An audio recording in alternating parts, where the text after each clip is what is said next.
For cheap, fast, and reliable coins, make sure to head over to Coinbank UT and make sure to use code Poodle at checkout for 10% off. Hey everyone, it's Poodle back, and today we got the day after the Super Bowl and a little bit of sniping filters and a little bit of overview of the Super Bowl promo. So I have a lot of things to say. I probably should make this into 2 videos, but let me see if I can fit it into one. So for starters, let me get you guys the sniping filters because I know that's what you guys came here for, and then my personality and my info and my tips, that comes right after that. So let me get into the first sniping filter. Okay, so first, we got these 94 overall Super Bowl present players. So I'm thinking about it. These players will convert to training. 94 overall, what is that? Like, is it 9,000 training? 9,000 training for 183,000, 189,000. Now, this signifies 2 things. You buy this. A typical 94 goes for, let's see real quick. I'm going to show you guys. A typical 94 goes for about 260K. So you buy that. When it converts to training, it goes up to 260. Or the market's dying. I don't know. Now, in my personal opinion, those are pretty good actually. Let me see, 360, 96. Those are a pretty good value actually. But now for coins, yeah, like if you want to make some real coins right now, this is my personal favorite right now. Me and my friends and a lot of people have been doing this, so these cards aren't bad either because these turn to a 95. These turn to a 95 tomorrow. So you buy these now, right here, for 220K. A 94 goes for 260. A 95 goes for about 400. So you buy these now, these will go up to a 95 tomorrow. So their trading value will be 13,000 for 220. That's a steal. It's a steal right there. Now, what might even be better than that is what I have a few of stock already in. Where is he? I don't know if it's too late for him, but this was the best one last night because he was going for like 290. If you guys already know, it's down to Hightower, and this is kind of a steal, to be honest. Okay, so 330. So if you look, I should have about 2 of these because I was kind of low on coins because I spent it all on investments. He's going to be a 96 overall tomorrow. 96 overalls go for about, right now, 450, but they're going to go up to 500K. So if you can get one of these for 330 or below, they will go up to about 450K. So you will make about 140K or more per card. So I'm already making 300K off of that. So that's why I have no coins. I invested everything. Everything I've invested because it's just so easy to make coins right now. This is the part of the promo where you make probably the second most coins besides the first day of Blitz. Right now, you literally just spend all your coins is my personal advice. That's what I did. I spent about 1,600,000 coins right now on Adonta Hightowers and Super Bowl, especially the Patriot ones, because the Patriot ones are going for here, and then when they go up in overall and the training, it'll take like a week or 2 to wait. So you have to wait. It's a patience game.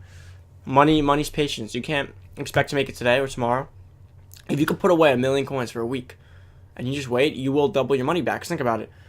This Adonta Hightower, all the Patriot players. So like I have I'm pretty sure I have a few Sonny Michels too. So I have a few Sonny Michels. They're going for about 220.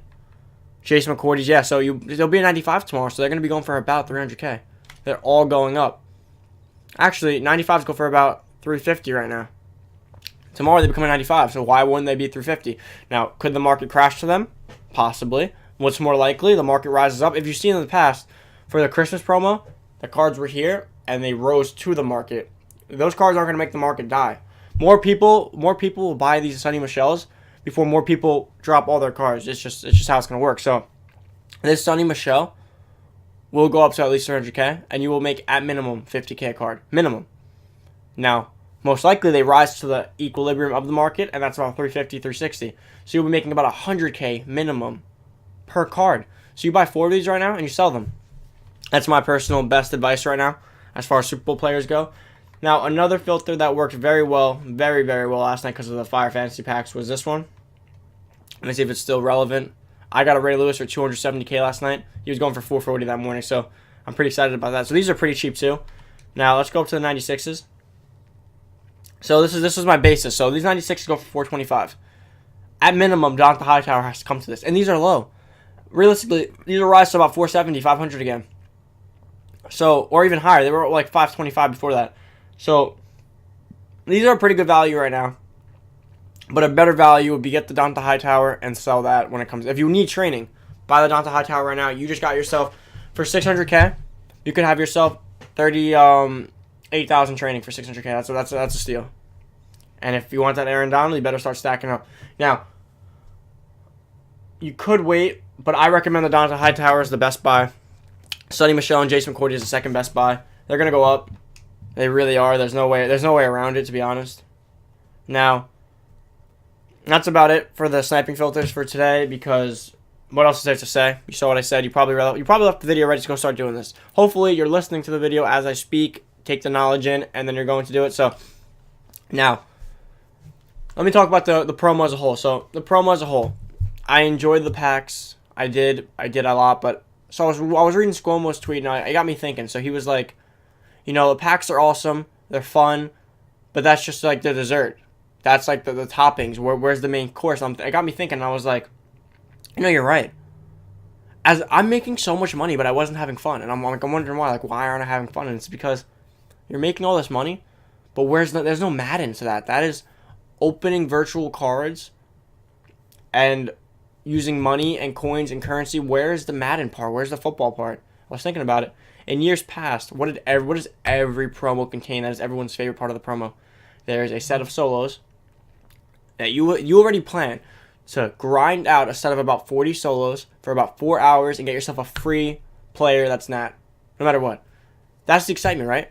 The Thanksgiving solos. Who cared about the packs? If no, everyone, you played your 40 solos, you got your free Patrick Mahomes or your Alvin Kamara. That's what excites you. You get to pick one player from every promo that you get to keep. Nat. Who cares this night? You get one player.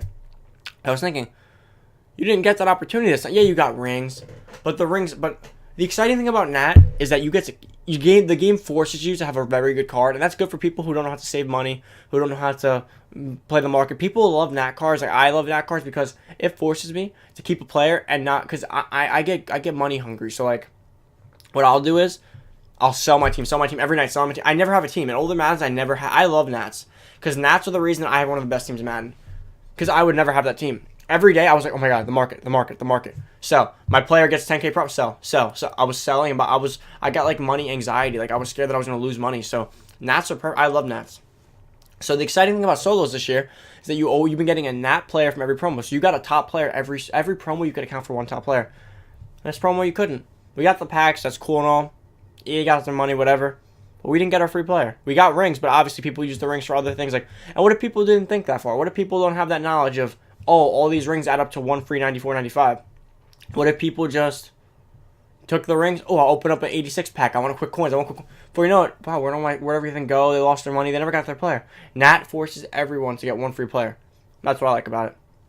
Now, everyone's complaining about global limits, and I'll give you an economic standpoint of why global limits, as much as you guys want to blame EA, I was pissed that I couldn't get the Nat Team of the Year fantasy pack. And that's because I was at my girlfriend's house. The connection's a little slower there. The servers lagged worse. When I was here, I got every single global limit one. But the issue is, with the global limit, you guys think that there's no harm, no foul in a global limit, but there is. There is for everyone. As much as EA probably does it for their money, but there's economic reasons to it too. So let's say everything that happens has a reaction.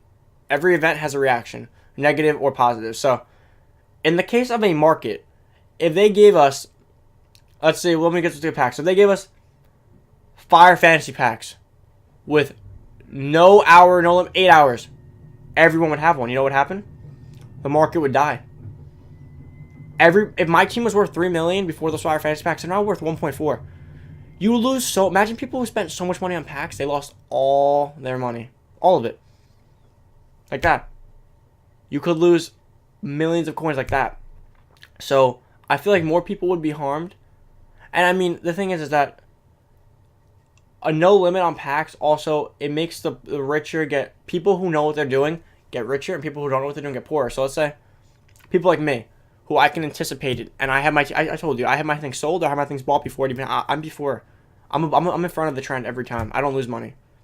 That's just how I do it. And that's why I hope you guys follow this channel, because if you guys follow me on Twitter, especially Twitter, this channel is harder because follow me on this channel to see my live, everything, but make sure you have me on Twitter because I post as it happens. I'm on there all day. I post as it happens, so you guys won't miss anything. So you got to be above the trend, but not everyone is. 90% of the community is behind the trend, so everyone just has to deal with everyone deals with the reaction. They don't get to get ahead of the event. So, for instance, when you have issues like a fire fantasy pack all day. The legends die. Everything dies. Everything drops by 40%. Like, players dropped by 40 to 50% last night. So what happens to everyone's team? People with a bunch of legends that thought their team was so good, their 95 overall team went from 2 million coins, 2.5 million coins, to 1 million coins like that. Gone. You lost 1.5 million coins just breathing, just living. You lost it. You didn't do anything. Not even hours, minutes. In minutes, the Fire Fantasy Pack to do this. Now everyone's like, but it's a nat pack for the team of the year. Yeah, it is a nat pack. But if everyone gets a nat player, every person in Madden gets a nat player. That's one position everyone's team that they don't need anymore. They sell them. That's an influx of training. That's an influx of coins. It's called inflation, man. It's called inflation in real life. It's inflation. It messes up the market. Or deflation, vice versa. So, if everyone got one free team of the year player, let's say everyone had cards in that position, so they all start rapidly selling cards they don't need. They start quick selling cards. So if everyone starts quick selling cards, everyone gets a lot more training. The price of training could either lower or increase depending on how people react. Like, oh, I have a lot of training. I don't need training. The cards start raising in price because no one's, or lowering and raising in price because no one's buying them. So just sitting there. Everything's inflated, or vice versa, whatever. I might have said that backwards. I'm thinking about it, but you get the point. So my point is here is that there'd be a reaction to anything they do. Yes, they want people to buy with money. Obviously, they want money, but it'd be a loss for everyone. And the richer will get richer, and the poorer will get poorer. Is how it's like, just like real life. So if they do a fire fantasy pack for 14,000 ranks, you can get 2 of them all day. The people who can't afford it, their teams are just getting worse. Like, they can't do anything about it. They might even sell their whole team for this pack and not even make a return. Like, it doesn't. The people without money can't make money off that. They don't have enough money to get into it. Now the people with money, like me, I could open 10 of them. 2 things. I ruin the market for. So let's say there's this kid, 94 overall team. He's been grinding and grinding. He's finally made his first 600K. He's excited. He has all his money invested in his team. He's a good team. Now, Fire Fantasy packs him out. He can't afford to sell his whole team. He can't sell his whole team. That's his pride and joy. Like, he's worked so hard for that team with no money spent. Can't afford to buy packs in real life, whatever. So, now, Fire Fantasy packs him out. All the people like me with all this money and knowledge, I buy 5 of them. I post all those players. The market crashes. That person who has spent hours and hours of time grinding into that team for 600K, that's taken him months. His team's worth 200K. Dead. Done. In seconds. So imagine, like, it hurts. And so the poorer get poorer. And now me, or any other YouTubers, anyone who are up here, they go from here to here. It's like in real life. The Bill Gates that don't need all that money keeps going up and keeps going. You don't need all that money. I know it's like a selfish thought. Like, a lot of people are like, we need this, we need that. No, we don't. What I would gain, people gain what other people lose. So the money I gain is from other people losing on the market. So when someone has to sell their card, like a Ray Lewis from 450, they have to sell for 280. I gain. So think about that. The rich make their money off other people's losses. In Madden, at least, unless you're spending packs. In that case, do you? So enough about that. I hope you guys get the basis of that. Any questions, hit me up on Twitter or in the comments. It's very in-depth, but it is a very, very good take. I think that was a great take on what you have to understand about how markets work and how this will work. So that is why things can't be done as much as we want. I wanted a Nat Team of the Year pack. I really did. But everyone got them. There's implications. It may be Nat, but Nats still affect the market. If everyone has a Nat Pat Mahomes, the market for Pat Mahomes is going to be very weird because they might be really high priced still. But people probably don't want to buy because everyone's got one. If everyone has a Team of the Year player, the market for them will go down. They will be very high priced and no one will buy them. So they'll either come down or it's just obnoxiously high market. But anyways, that's all for this video. It's gotten pretty long. Any questions, make sure to follow me on Poodle_gaming_ on Twitter. Hit me up, DM me, everything. For questions, comment on this YouTube channel, anything. Subscribe. So stay tuned for all this. I got some very good tips. Who else do you hear on YouTube talking like this? Economics. Like, come on. I'm pretty good at this, aren't I? Don't want to boast a little bit, but just saying. I'm very good at this kind of stuff. This is how I make millions every year. I have my friends all the time call me, hey Teddy, hey, what should I buy? What should I sell? All day. All the time calling me, what should I do? I know what I'm doing. I'm very good at this in many games, but this one specifically. So if you guys need these kind of tips, follow me on Twitter, Poodle_gaming_ like I just said. DM me. My DMs are open. I'm not going to close those off to anyone. And I will answer very quickly unless I'm in class. Or my girlfriend's bugging me a little bit, but that's about it. So make sure to subscribe, comment, and like. I'm out. See you guys later.